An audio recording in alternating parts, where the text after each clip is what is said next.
Hello tout le monde, hello, je suis ravie de vous retrouver ce matin. J'espère que vous allez très bien. Voilà, moi je vais bien.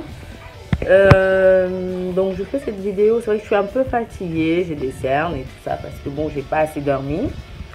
Et j'avais envie de faire la vidéo, voilà, dès ce matin, en étant, voilà. Puisque j'ai commencé avec les louanges et tout ça, je me suis dit, bon, je vais faire une vidéo, surtout que ça fait un moment. Eh bien, écoutez, la vidéo d'aujourd'hui, c'est pour vous dire de garder toujours foi en Dieu. On est dans une société où je pense que chacun, il suffit d'observer. On peut voir que par rapport à nos lois, par rapport à nos règles, par rapport à l'éducation même de nos enfants, enfin, ce qu'on leur transmet, entre guillemets, à l'école, on peut bien voir que ça n'honore plus vraiment la parole de Dieu. On peut voir qu'il y a une apostasie qui est permanente, qui s'est initiée et qui devient permanente, où en gros c'est un peu n'importe quoi. Et à nous parents de veiller dessus, parce que de toutes les façons on rendra compte. On ne pourra pas dire oui, non Seigneur, moi je savais pas, hein, moi je savais pas, je faisais confiance à l'État ou bien je faisais confiance au système. Non, moi non, on ne pourra pas dire, parce que où elle est passée ta confiance en Dieu? Où elle est passée la confiance en la parole de Dieu? Où est passée la confiance en ses commandements? Alors c'est pour ça qu'aujourd'hui je ne vais pas vous faire tout le détail de mon témoignage, mais je vais vous faire un témoignage par rapport à moi-même, par rapport à ma vie. J'espère que ça pourra toucher d'autres personnes, ou que d'autres personnes pourront, elles et eux aussi, témoigner. Voilà, alors moi, comment s'est fait ma rencontre avec le Seigneur? Si vous voulez, j'étais, donc c'est vrai que je suis née donc d'une famille, dans une famille protestante, et puis j'allais souvent à l'église, puis avec l'adolescence, on y va peut-être moins régulièrement, mais on y va de temps en temps, et je n'ai pas forcément trouvé les réponses à mes questions. Donc ça fait que je n'ai pas forcément pris la voie du Seigneur. J'ai pas pris la voie du Seigneur, je dis pas forcément. Je n'ai pas pris la voie du Seigneur. J'étais assez colérique, assez violente. J'avais pas de tempérance. C'était blanc ou noir. Et j'avais un caractère quand même assez difficile, mais surtout la partie violence qui m'a posé beaucoup de problèmes. Et du coup, j'ai mené ma vie, mais c'est vrai que j'ai envie de dire, qu'est-ce que je pourrais même dire, c'est vrai que voilà, j'ai pas suivi la voie du Seigneur, j'ai pas suivi sa voie par rapport au fait que je n'avais pas obtenu de réponse, et surtout que je n'avais pas été touchée encore. Je n'avais pas encore été touchée, parce qu'il faut savoir une chose, c'est que le Seigneur, il touche ses enfants. Il nous appelle et il nous touche. Maintenant, il ne nous oblige à rien. Donc tu vas pas dire oui, Seigneur, je n'y suis pour rien, tu m'as pas assez appelé ou m'as pas assez, je sais pas, touché ou révéler des choses, je ne sais pas, ou me révéler ta sagesse. Non, il te touche. Maintenant, à toi de tendre la main, enfin de prendre la main qui t'est tendue, pardon. À toi de répondre à l'appel qu'il te passe. Je vous présente encore une fois Jeanne. Mais laisse-moi faire ma vidéo.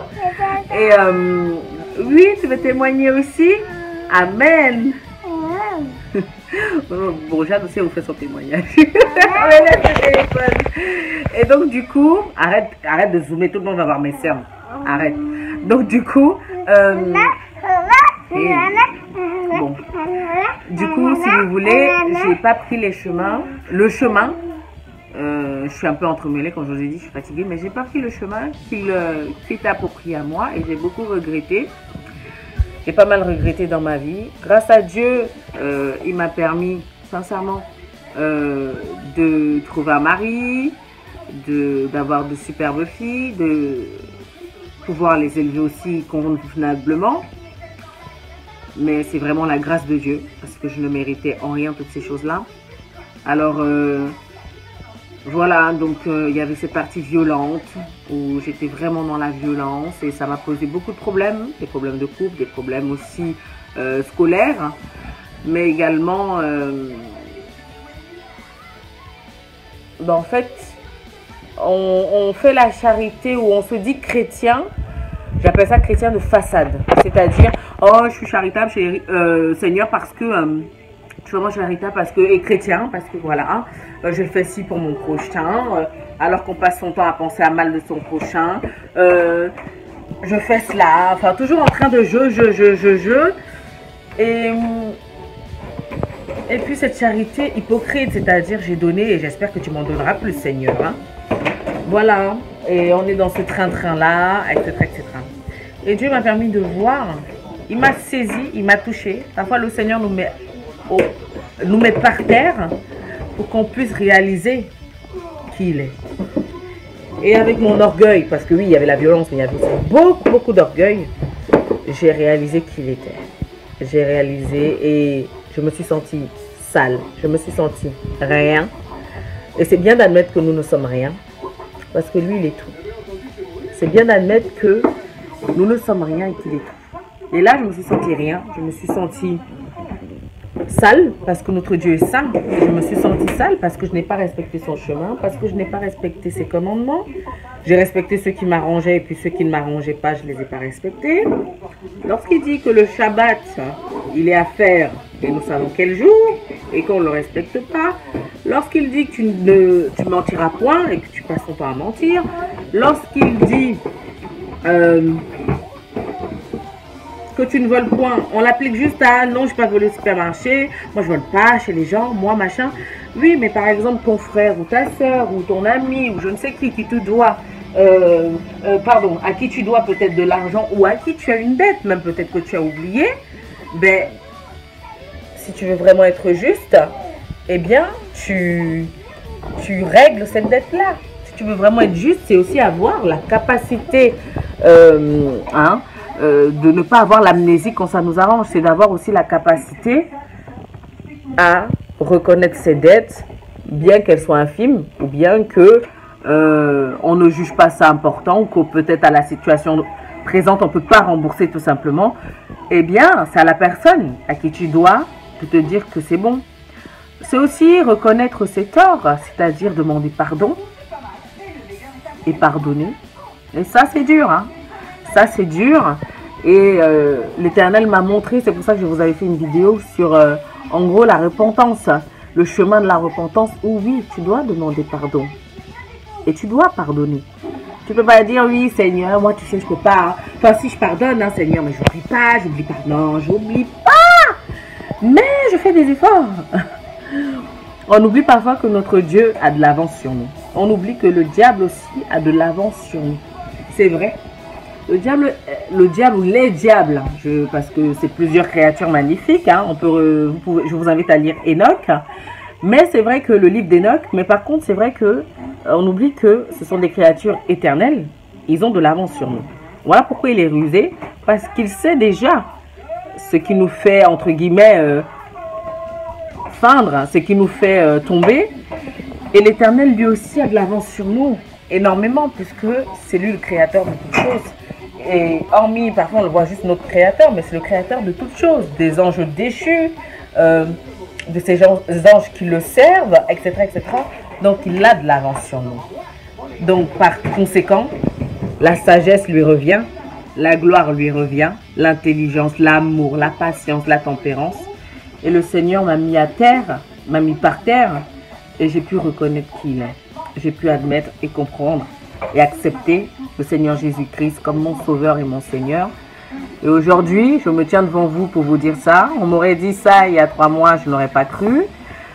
Et j'avais partagé avec vous également mon baptême. Enfin, ça, c'est les vidéos que j'ai partagées avec vous, c'est le cheminement, c'est le processus auquel il m'a emmené, puisque ça s'est fait récemment. Ce n'est pas quelque chose qui s'est fait il y a longtemps et puis j'ai décidé de voilà. J'ai aussi écrit, non chérie, tu veux la compote? J'ai aussi écrit un témoignage, voilà, sur page où j'ai eu du mal et j'étais étonnée à le publier sur les sites chrétiens. Enfin, à croire et à se demander, frères et sœurs, je pense qu'il faut ouvrir les yeux et il faut vraiment s'interroger, pour ceux qui ne s'interrogent pas, sur l'église d'aujourd'hui, sur certaines en tout cas églises, puisque je pense qu'il doit y avoir encore des églises avec la fermeté chrétienne, avec la fermeté surtout de la parole de la vérité. Quand je dis la fermeté de la parole de la vérité, c'est tout simplement respecter la vérité et non pas les complaisances et non pas le nombre de fidèles ou l'argent ou les ententes ou je ne sais quoi, à ce que ça devienne même de la politique. Donc voilà. En tout cas, donc ce témoignage, c'était pour vous dire, pour vous raconter un peu mon parcours avec le Seigneur. Et aujourd'hui, voilà, j'ai reconnu qu'il était, il m'a mis par terre et aujourd'hui, il travaille énormément dans ma vie. Et je n'arrive pas à croire, mais il travaille beaucoup. Et autour de nous, et j'espère que ce témoignage peut impacter aussi pour d'autres, parce que moi qui étais violente, je suis devenue quelqu'un de moins impulsif, de réfléchi. Réfléchis pas que je n'étais pas intelligente, hein. Non, mais pas que, voilà, mais en fait, tout simplement, de retourner peut-être sa langue 7 fois dans la bouche avant de dire un mot. Quelqu'un je suis pas entièrement encore dans la tempérance, mais ça vient. Je suis très étonnée et de reconnaissance. Et voilà. Et qui essaye de respecter ses commandements chaque jour et surtout de vaincre le péché. Parce qu'il ne faut pas se cacher seulement sur la chair est faible. Mais il faut aussi, la chair est faible, mais lorsque l'Éternel te fait don du Saint-Esprit, puisque lorsque tu te baptises, tu reçois le don du Saint-Esprit, lorsqu'il te fait ce don-là, c'est pour travailler en toi. Et si tu as le cœur souple et non le cœur dur, du genre, je pardonne mais j'oublie pas, eh bien, petit à petit, il va travailler en toi. Et petit à petit, tu vas t'affermir, tu vas vaincre le péché, tu vas vaincre progressivement. Tu ne seras pas parfait parce que tu es bien sûr fait de chair, mais tu vas marcher dans le chemin de la sainteté et à travers toi et à travers ce qu'il te fait, c'est-à-dire comment il travaille en toi, à travers ton comportement, à travers ta repentance, tu impacteras sur des personnes auxquelles tu ne penserais pas, d'une manière à laquelle tu ne pouvais imaginer, car c'est une manière mystérieuse. Et petit à petit, comme la repentance pour moi en tout cas, c'est quotidien. Et pour tous ceux qui sont dans le vrai chemin du Christ, nous savons que c'est une repentance quotidienne, c'est une repentance continuelle, voire jusqu'à la mort, tout simplement. Eh bien, frères et sœurs, nous sommes en vie. Pour ceux qui sont en vie, en vie, donc faisons le bon choix maintenant. Prends la bonne décision maintenant. Et assume les conséquences aussi par rapport à tes décisions. C'est-à-dire, si tu veux venir vers le Seigneur, avant de dire, oui, moi je veux venir vers toi, mais toi, on dirait que tu m'aimes pas, tu ne me donnes pas ci ou quoi, regarde ce que lui fait autour de toi. Regarde ce qu'il fait en toi. Il te permet de respirer. Peux-tu te faire respirer seul? Le vent qui souffle. Est-ce toi qui le souffles? Est-ce les scientifiques qui le soufflent? Le feu, d'accord, oui, on va dire, oui, on le crée artificiellement, oui. Mais le feu naturel, lorsque les forêts s'embrasent, etc., etc. Alors, certains vont dire, oui, c'est une réaction chimique qui a fait que, certes. Mais maintenant, le conduit qui l'emmène à s'embraser, sa création même, je suis désolée, c'est pas de l'homme. Donc, il faut aussi reconnaître, bien que on veut toujours se donner dans la science, mais la première science est celle qu'on ne connaît pas. La première science est le mystère, et le mystère est Dieu. Et pour ceux qui ça serait autre chose, c'est tant mieux pour vous. Faites le bon choix, mais assumons les conséquences, car une seconde après la mort est fatale éternellement, est fatale car on sera en enfer. Arrêtons d'attendre les complaisances, les mensonges. Il y a le paradis, il y a l'enfer. En attendant le jugement, les dés se jettent, le chemin se choisit en étant vivant. C'est pas c'est pas quand tu meurs. Oh, pardonne-moi, maintenant je sais à quel point tu es glorieux. Oh, je sais que tu es saint, je me sens sale, pardonne-moi. C'est trop tard. C'est quand nous sommes en vie que pendant que là on a l'occasion, puisqu'on ne sait pas quand est-ce qu'on partira ni quand Christ reviendra. Et je vous rappelle, et vous le savez, que nous sommes dans les temps de la fin. Prenons la bonne décision. Je vous invite à vous exhorter avec la parole de Dieu, avec nos témoignages mutuels. Je vous invite et j'espère que je recevrai beaucoup de témoignages, beaucoup de témoignages afin que nous puissions, oui, nous exhorter et puis exalter notre Dieu. Et j'espère surtout aussi que d'autres seront touchés, mais prenons vraiment la bonne décision. Avant de suivre tel ou tel cheminement ou telle religion ou quoi, pose-toi la vraie question. Sur qu'est-ce qui va t'arriver après la mort? Sur là, est-ce que comme tu en vis, pendant que tu en vis, tu respires, etc., etc., qu'est-ce qui te permet toutes ces choses? Observe la nature. Pose les questions, oui, c'est vrai, à la nature. Et elle te répondra. Vous dites mère nature, etc., etc. Mais mère nature se soumet à Dieu. Qui c'est qui l'a fait fonctionner? Mais bizarrement, non. À son image. Hey, tellement l'orgueil est grave. Quand on se dit, ah, moi, j'ai pas besoin de toi. Moi, je sais que par moi-même, je suis positif. Donc, du coup, comme je suis positif, eh ben, j'aurai des choses. Eh ben, je suis positif. Alors, je vais avoir le succès. Eh ben, je suis positif. C'est super. Et même, je sais pas, et même 300 milliards. Achète même tous les territoires. Là. Achète tous les continents. À quoi ça servirait si c'est pour finir en enfer?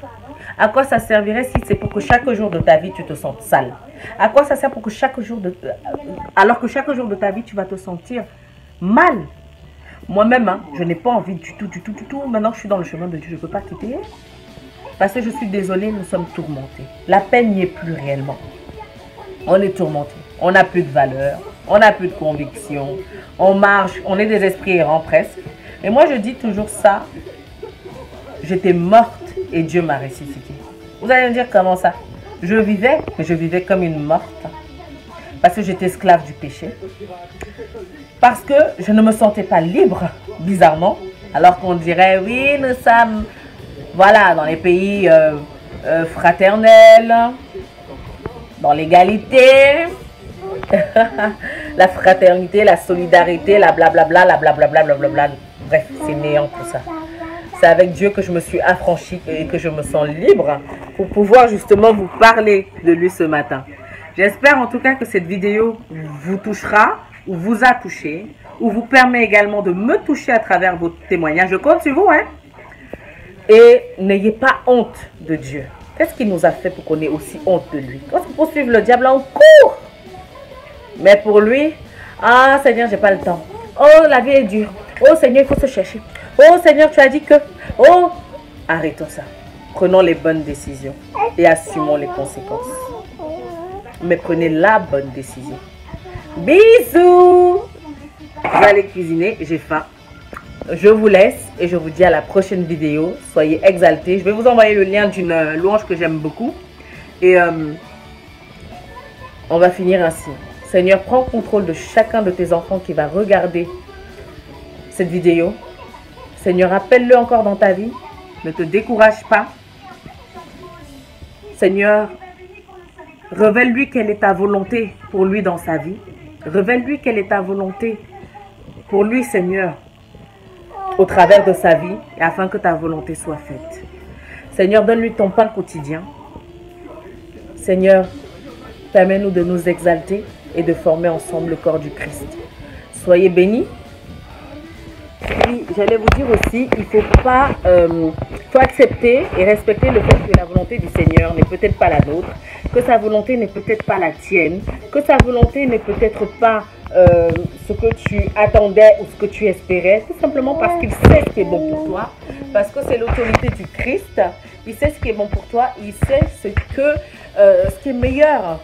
Et voilà. Donc, il faut aussi accepter ça parce qu'on a toujours tendance à dire « Seigneur, que ta volonté soit faite. Hein. » Et maintenant, quand sa volonté se fait, « Ah, Seigneur, c'était pas ça. Hein. Ah, Seigneur, tu as dit demander, on vous donnera. Et puis maintenant, je demande et toi, tu fais juste ta volonté. Ah non, hein, c'est 50-50. Non. C'est la volonté du Seigneur. Et il faut l'accepter. C'est vraiment super important. Il faut l'accepter. Et ne pas, voilà... se restreindre et tout, même si tu as pris un proche, même si ça ne va pas avec ton mari ou avec ta femme, même si tu as l'impression que ton monde s'écroule autour de toi. Je sais que c'est difficile dans les épreuves, mais c'est au travers des épreuves que nous sommes fortifiés. Il est mort sur la croix. Il a été humilié, il a été battu. On lui a ricané, on lui a demandé de se sauver lui-même puisqu'il est le Fils de Dieu. Bref, il a vécu toutes ces choses et il y a survécu par amour pour nous. Alors par amour pour lui, on peut bien accepter sa volonté. Par amour pour lui, et parce qu'il veut que nous soyons fortifiés dans les épreuves, bien on peut bien accepter que les épreuves vont nous fortifier à l'intérieur, vont fortifier notre foi. Et pour être fortifié, je vous invite à lire tous les évangiles, Luc, Matthieu, Marc, Jean. Également ceux de Paul, ses épîtres, hein, les épîtres de Paul, j'ai toujours du mal à prononcer, Thessaloniciens, alors éventuellement Romains, vous pouvez, qui est très riche. Il y a aussi Ecclésiaste, qui est aussi intéressant, puisque c'est une partie de Siracide. Qui est très intéressant. Je crois que c'est écrit par le roi David, il me semble bien. Et vraiment, ça nous rappelle la vanité de la vie. Vanité, vanité. Donc voilà. On va terminer, on va reterminer en chanson. Alors, only you can do what no man can do. Only you can say what no man can say. Only you can change every situation at all. Ah, only you are able. Only you are capable, Jehovah. Voilà. Ciao, bisous.